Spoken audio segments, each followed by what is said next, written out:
School फेरुवा water जड़े शिक्षक को अपहरण तेबे एभली एक अभावनीय घटना घटी मयूरभंज करंजिया थाना जसीपुर करंजिया रास्तार कालिकापुर स्थित पेट्रोल पंप निकट में प्राप्त सूचना अनुसार जसीपुर ब्लॉक एकतली पंचायतर धुड़कू ग्रामर प्राथमिक स्कूल शिक्षकता करुवा शिक्षक रवींद्रनाथ सिंह को स्कूल OD 05BW6791 किया कार जोगे निज करंजिया स्थित घर को फेरिया बाटरे करंजिया जसीपुर रास्तार कलिकापुर निकट में गोटे बोलेरो गोटे कार रे दुर्बृत्त आसी कार को अटकाई अपहरण कर जमापड़ी।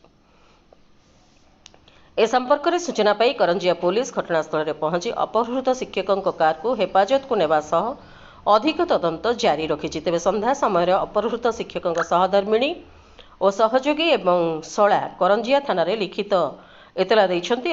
एतला पाई पुलिस 45/2025 नंबर एक मामला रुजु करी अधिक अनुसंधान चलाई।